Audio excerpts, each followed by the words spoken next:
Ruth chapter 1. In the days when the judges ruled in Israel, a severe famine came upon the land. So a man from Bethlehem in Judah left his home and went to live in the land of Moab, taking his wife and 2 sons with him. The man's name was Elimelech, and his wife was Naomi. The 2 sons were Mahlon and Chilion. They were Ephrathites from Bethlehem in the land of Judah. And when they reached Moab, they settled there. Then Elimelech died, and Naomi was left with her 2 sons. The 2 sons married Moabite women. One married a woman named Orpah, and the other a woman named Ruth. But about 10 years later, both Mahlon and Chilion died. This left Naomi alone, without her 2 sons or her husband. Then Naomi heard in Moab that the Lord had blessed his people in Judah by giving them good crops again. So Naomi and her daughters-in-law got ready to leave Moab to return to her homeland. With her 2 daughters-in-law, she set out from the place where she'd been living, and they took the road that would lead them back to Judah. But on the way, Naomi said to her 2 daughters-in-law, "Go back to your mother's homes, and may the Lord reward you for your kindness to your husbands and to me. May the Lord bless you with the security of another marriage." Then she kissed them goodbye, and they all broke down and wept. "No," they said, "we want to go with you to your people." But Naomi said, "Why should you go on with me?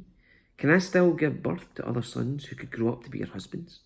No, my daughters, return to your parents' home, for I am too old to marry. And even if it were possible and I were to get married tonight and bear sons, then what? Would you wait for them to grow up and refuse to marry someone else? No, of course not, my daughters. Things are far more bitter for me than for you, because the Lord himself has raised his fist against me."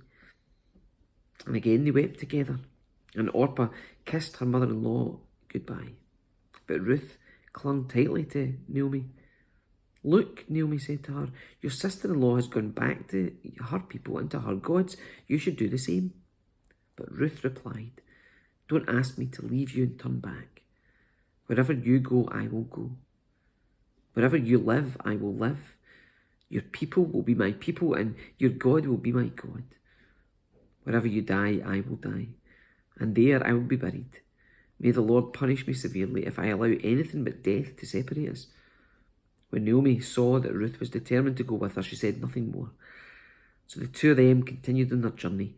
When they came to Bethlehem, the entire town was excited by their arrival. "Is it really Naomi?" the women asked. "Don't call me Naomi," she responded. "Instead, call me Mara, for the Almighty has made life very bitter for me. I went away full, but the Lord has brought me home empty. Why call me Naomi when the Lord has caused me to suffer, and the Almighty has sent such tragedy upon me?" So Naomi returned from Moab, accompanied by her daughter-in-law Ruth, the young Moabite woman. They arrived in Bethlehem in late spring, in the beginning of the barley harvest.